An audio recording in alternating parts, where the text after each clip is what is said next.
There is a moment. A single quiet moment before everything changes forever. Before the truth surfaces. Before the illusion finally cracks open and reveals what was hiding underneath all along. Deborah Newell was a successful interior designer living in Newport Beach, California. She was intelligent. She was generous. She was, by every visible measure, a woman who had spent decades building a beautiful and stable life for herself and her family. And then she met John Meehan. He told her he was a doctor. He told her he had worked with Doctors Without Borders, serving people in the most desperate corners of the world. He told her he was kind, devoted, and deeply in love with her from almost the very beginning. Every single word was a lie. But by the time Deborah discovered the truth, the people she loved most in the world were already in serious danger. The question that would haunt everyone connected to this story was not simply what John Meehan had done. The question was how he had done it for so long without anyone stopping him. How does a man that dangerous hide in plain sight? How does someone with a criminal history, a revoked license, and a trail of destroyed lives walk into the world every single morning and be seen as trustworthy? As charming? As safe? That is the question at the heart of this story. And the answer is far more disturbing than most people are prepared to hear. Newport Beach, California looks exactly the way it is supposed to look. Wealth, comfort, order. The kind of place where the streets are clean and the homes are beautiful and people allow themselves to believe, at least quietly, that bad things happen somewhere else. Deborah Newell had spent decades building her career in interior design. She was respected in her industry and admired by the people around her. She ran a successful company and had created a life that, from the outside, appeared complete in almost every way. But Deborah had also survived things that would have broken most people. 4 previous marriages, each one ending in pain and disappointment. She carried those experiences with her. Not as bitterness but as a kind of cautious hope. She still believed in love. She believed, genuinely and completely, that the right person was still out there waiting for her. In 2014 she created a profile on a Christian dating website. She was not desperate. She was hopeful. There is an important difference between those two things, and understanding that difference matters when you try to understand what happened next. John Meehan appeared on that website with a profile that described him as a successful anesthesiologist. He listed his interests as faith, family, and medicine. He spoke about mission work. He spoke about personal sacrifice. He spoke about his relationship with God in a way that felt sincere and grounded. Their first date was everything Deborah had hoped for. John was charming in a way that felt completely effortless. He listened carefully when she spoke. He remembered small details from earlier in the conversation and brought them back later. He made her feel genuinely seen in a way that she had not felt in a very long time. Her friends noticed the change in her almost immediately. Her daughters noticed the smile that had returned to her face. At family gatherings, John stood beside Deborah with his arm around her shoulder, engaging with everyone around him, saying exactly the right things at exactly the right moments. He seemed wonderful, one of her daughters would later recall. He seemed like exactly what she needed. At the time, nobody noticed anything wrong. At the time, nobody knew to look for anything wrong. The image was perfect. The story was convincing. And underneath it all, something darker had already taken root in ways that none of them could yet see. The first signs were small. They always are. That is the most disturbing thing about people like John Meehan. They do not reveal themselves all at once. They give you just enough truth to make the lies feel safe and to make your own instincts feel unreliable. Deborah's daughter Deborah Newell felt uncomfortable almost from the beginning. She was 25 years old at the time and she could not explain her discomfort precisely. It was not one specific thing John said. It was not one dramatic moment that she could point to. It was something underneath the surface. A wrongness that she sensed but could not yet name. John moved into Deborah's life with remarkable speed. Within weeks he was present at family dinners. Within months he had proposed marriage. Within a year they were married. Deborah's family expressed their concerns carefully and with love. Deborah listened and then quietly explained that they simply did not know John the way she did. That they were seeing something that was not there. But here is what Deborah did not yet know. What nobody around her had yet uncovered. John Meehan was not a doctor.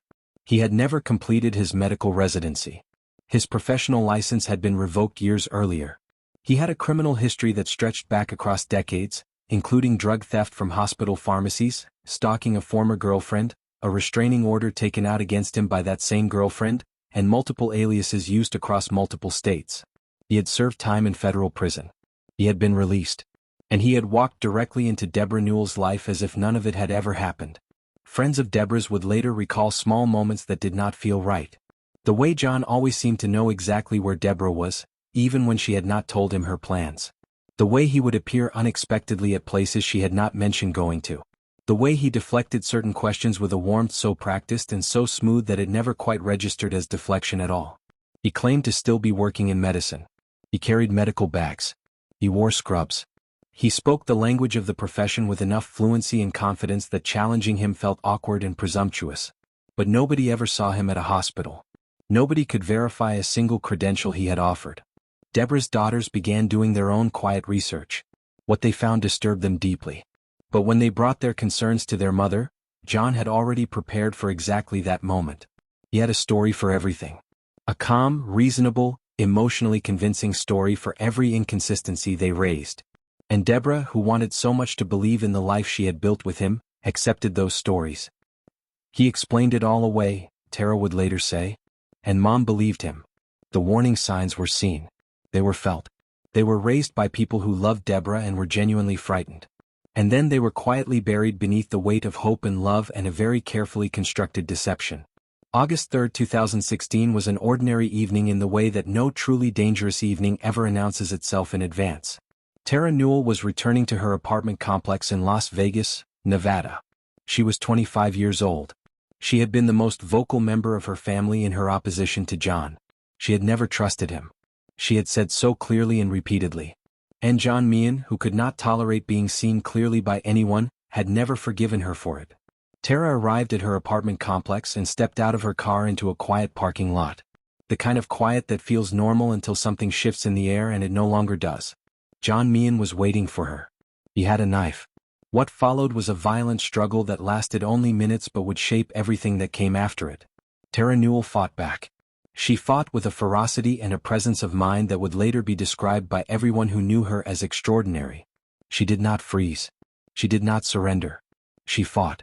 John Meehan did not survive the encounter. He was transported to a hospital with severe injuries. He died several days later without ever regaining full consciousness. Tara was not charged.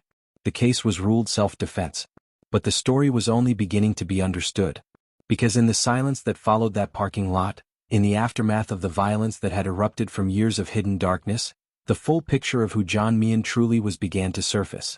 And what investigators and journalists and the people who loved Deborah Newell discovered in the months that followed was far worse than anyone had allowed themselves to imagine. The question was no longer simply what John had done. The question became how long he had been doing it. And how many other women had existed before Deborah? How many other lives had been touched by the same charming performance and the same cold calculation that had followed Deborah Newell all the way to a parking lot in Las Vegas? When investigators and journalists began pulling the threads of John Meehan's life apart, what they found was not one man, was many. A rotating cast of identities, each one carefully tailored, each one constructed to exploit a specific person in a specific set of circumstances. John Meehan had trained as a nurse anesthetist. That part was true. It was one of the fragments of genuine reality that he used to anchor his lies and make them easier to believe. But he had been caught stealing controlled substances from hospital pharmacies early in his career. Fentanyl, primarily. He had been fired from multiple medical positions. His professional license had been revoked. He had been investigated, prosecuted, and sentenced to federal prison. And when he was released, he had simply picked up where he left off. New city. New name. New woman. A former girlfriend named Tonya Sells had taken out a restraining order against John after he stalked her relentlessly following the end of their relationship. He had shown up at her workplace. He had threatened people around her. He had refused, completely and dangerously, to accept that it was over. I was terrified of him, she later told reporters. I genuinely believed he was going to kill me. But restraining orders are only as powerful as the willingness to enforce them. And John Meehan had spent years learning exactly how to navigate the space between legal consequences and actual accountability. He understood that system. He exploited it. When investigators examined John's digital footprint after his death, the behavioral pattern became unmistakably clear. He had targeted women specifically. Successful, independent, emotionally available women who were at a point in their lives where they were open to connection and perhaps less guarded than they might otherwise have been. He studied them. He identified the specific emotional vulnerabilities each woman carried. And then he constructed a version of himself, a perfect and carefully tailored version, designed to fill every emotional gap he had identified. The anesthesiologist's story was not new. He had used it before. The Doctors Without Borders claim was not new. He had used it before. The devotion, the faith, the quietly expressed family values, all of it had been rehearsed and refined through previous relationships. Journalist Christopher Goffard of the Los Angeles Times spent months painstakingly reconstructing John Meehan's life through documents, court records, and interviews with people who had known him across multiple decades. What he produced was a 6-part podcast series titled Dirty John, which was released in October 2017 and became one of the most downloaded podcasts in the world almost immediately, because the story it told was not simply remarkable. It was recognizable. Listeners around the world heard Deborah Newell's story and recognized something in it. Their own moments of doubt they had dismissed. Their own instincts they had chosen not to follow. Their own warnings from people who loved them that they had explained away because they wanted so desperately to believe something else. Deborah Newell herself spoke about the experience with a vulnerability and clarity that was difficult to listen to. "I knew something wasn't right," she admitted. "There were moments where I felt it very clearly. But then he would say something or do something and I would tell myself I was being paranoid. That I was letting my past experiences color something that was actually good." She was not paranoid. She was right. And the tragedy of that truth is that she had known it, somewhere underneath everything, for a very long time. To understand John Meehan, you have to resist the temptation to reduce him to a simple label. To call him merely a liar. To call him merely a predator. Because while both of those things are absolutely true, they do not explain the architecture of what he built. They do not explain the patience it required. They do not explain the precision with which he operated across so many years and so many different lives. Behavioral analysts who studied John Meehan's pattern after the case became public identified several consistent psychological traits. A complete and apparent absence of genuine remorse. A remarkable ability to identify emotional vulnerability in others and respond to it in ways that felt authentic and caring. And a compulsive need for control that was always disguised as devotion. This is what separates someone like John Meehan from the kind of manipulator most people imagine when they hear the word. Most people imagine manipulation as something crude and obvious. Something you could recognize immediately if you encountered it. But John Meehan was sophisticated. He had spent decades refining his approach. He understood at an almost clinical level that the most effective deception is not built entirely from lies. It is built from just enough truth to make the lies feel invisible and the deceiver feel trustworthy. He had genuinely charming qualities. People who had known him in earlier contexts, before things turned dark, described him as engaging and funny and intelligent. And that was precisely the trap. Because it meant the good moments were real. The warmth he projected had enough authenticity in it to create genuine emotional attachment. And genuine emotional attachment, once established, is extraordinarily difficult to walk away from, even when the evidence demands it. The drug theft was not incidental to his psychology. It was deeply connected to it. He had begun stealing controlled substances from hospitals early in his career, and the behavior was not purely about addiction, though addiction was certainly a component. It was also about something more fundamental. The consistent and apparently unshakable belief that the rules governing other people did not apply to him. That he was, in some essential way, exempt. When he was caught, and he was caught multiple times over the course of his life, his response followed a pattern that was almost mechanical in its consistency. He minimized. He deflected. He constructed a narrative in which he was the victim of circumstance and misunderstanding. He presented himself as a man who had made genuine mistakes but who was, at his core, a good person deserving of another chance. And then, the moment consequences were avoided or reduced, he returned to exactly the same behavior with no apparent reflection or change. He moved constantly. Nevada, California, Ohio. Back again. New cities meant new communities of people who had not yet heard about him. New communities meant new opportunities to reinvent his identity. And new opportunities meant new targets. Investigators identified a behavioral pattern that stretched across at least 2 decades. Relationships that began with overwhelming and intense devotion, a dynamic that behavioral psychologists sometimes describe as love bombing, followed by the gradual isolation of the target from her support network, followed by financial exploitation, followed by increasing control, and followed, when the relationship ended, by stalking, harassment, and escalating threats. Tara Newell had seen through him earlier and more clearly than anyone else in Deborah's life. She had not been fooled by the performance. She had not been charmed into lowering her guard. She had looked at John Meehan with clear eyes and seen something that frightened her. And John Meehan, who could not tolerate being seen clearly, who could not function without the protective cover of someone else's willingness to believe in him, found Tara's clarity intolerable. The attack on her was not impulsive. Investigators believe it was planned in advance. He had driven to Las Vegas. He had waited for her. He had brought a weapon. This was not a man in the grip of an emotional crisis making a terrible split-second decision. This was a man executing a plan that he had arrived at deliberately and carried out with intent. And that is the most chilling element of John Meehan's psychological portrait. Not the lies, as extensive and sophisticated as they were. Not even the violence. But the cold and patient calculation of a man who had spent an entire lifetime operating from the belief that other people existed only in relation to what they could offer him, or what they had refused to give. John Meehan died on August 24, 2016. Several weeks after the attack on Tara Newell. He never regained full consciousness. He never explained himself. He never confessed to anything. He never gave the people whose lives he had torn apart the closure that might have come from hearing him acknowledge, even once, the damage he had caused. But the truth did not wait for his confession. It had already begun to surface long before his death, and in the months and years that followed, it surfaced completely. When Christopher Goffard's podcast was released in October 2017, it became one of the most downloaded podcasts in the world in a matter of weeks. Because the story it told was not simply remarkable or unusual. It was recognizable in a way that clearly resonated with an enormous number of people who had never heard of John Meehan before. Women wrote in from around the world sharing experiences with men who had followed similar patterns. Psychologists and behavioral experts were featured across media platforms discussing the psychology of coercive control and predatory relationships. The conversation that the podcast sparked was larger and more significant than anyone involved had anticipated. Deborah Newell was not destroyed by what happened to her. That matters. It would have been entirely understandable if she had been. The humiliation alone of discovering, in the most public way imaginable, that the man she had married was everything her family had warned her about, would have been devastating for most people. But Deborah was clear-eyed about her own role in the story and honest about it in a way that required real courage. "I wanted to believe," she said. "And he knew that. He found that quality in me very quickly and he used it. That is what people need to understand. It was not stupidity. It was hope.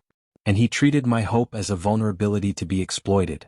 Tara Newell spent the years following the attack advocating publicly for awareness around predatory behavior and the warning signs of dangerous relationships. She spoke openly about her experience. She refused to be defined or diminished by what had been done to her. She moved forward with a clarity and a strength that was remarkable to witness in someone who had survived what she had survived.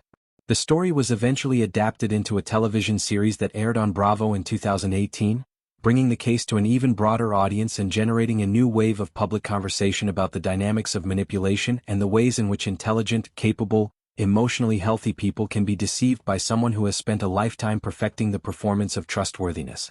Among John Meehan's possessions, investigators had found information relating to Tara. Her address. Details about her routine. Evidence that he had been gathering information about her movements for some time before the attack. Evidence that what happened in that parking lot was not the result of a sudden decision made in anger, but the culmination of a plan formed by a man who had decided, with cold and deliberate certainty, that the people standing between him and what he wanted needed to be removed. The illusion had collapsed completely. What remained was the truth. Stark and irreversible and far darker than anyone standing at a dating website in 2014 could possibly have imagined. There is a question that stays with you long after a story like this one comes to its end. Not how was he so dangerous, but how was he so invisible for so long? How does a man with a federal conviction, a revoked professional license, multiple restraining orders, and a decades-long trail of devastated lives walk through the world every single day and be perceived as charming and trustworthy and safe? The answer is uncomfortable. It requires us to acknowledge something we would genuinely prefer not to. That deception, at its most sophisticated level, does not look like deception at all. It looks like love. It looks like devotion. It looks like the answer to something quiet and hopeful that you have been carrying inside you for longer than you care to admit. John Meehan is gone. But the pattern he represented, the predatory use of charm and emotional intelligence to identify and exploit vulnerability in others, did not die with him. It exists. In different people. In different cities. In different relationships that are beginning right now in ways that look, from the outside, exactly the way his relationship with Deborah Newell looked from the outside in its early days. Deborah Newell survived. She rebuilt her life with the kind of quiet determination that does not make headlines but is perhaps the most genuinely impressive thing about her story. She allowed herself, in time, to speak openly and honestly about what had happened to her. Not from a place of shame. Not from a place of self-pity. But from a place of hard-earned understanding that she clearly hoped could be useful to someone else. "I wasn't stupid," she said. "I was human. There is a real difference." And I think a lot of people who hear this story need to hear that distinction because they might be in something similar right now and they might be telling themselves the same things I told myself. Deborah Newell survived. She is alive because in a parking lot in Las Vegas, in the dark, when it mattered more than anything had ever mattered before, she trusted herself. She trusted the instinct that had been telling her something was wrong from the very beginning. And in doing so she gave her family back something that John Meehan had spent years trying to take from them. She gave them the future. The story of Dirty John is not simply a story about a dangerous man. It is a story about the profound and deeply human capacity to see what we need to see, to hear what we want to hear, to believe, against evidence and instinct and the carefully expressed concern of the people who love us most, that the person sitting across from us is who they claim to be. Most of the time that belief is safe. Most of the time the world is as trustworthy as it appears and the person smiling at you across a dinner table is exactly who they say they are. But sometimes, behind the charm and the credentials and the perfectly constructed story, something else entirely is looking back at you. And it has been watching you far more carefully and for far longer than you realize. John Meehan deceived nearly everyone who trusted him. He built a life from lies and maintained it with patience and precision across decades. But the truth in the end could not be hidden. It never truly can. It surfaces slowly, sometimes painfully, sometimes at a terrible cost. But it surfaces. And when it does, the only question that remains is whether the people left standing are strong enough to face it clearly and to carry what they have learned forward into the light. Deborah Newell was. Deborah Newell was. And in telling their story honestly and without flinching, they made sure that what happened to them would not disappear quietly into the past. They made sure it would be heard. And that, perhaps, is the most powerful thing either of them could have done.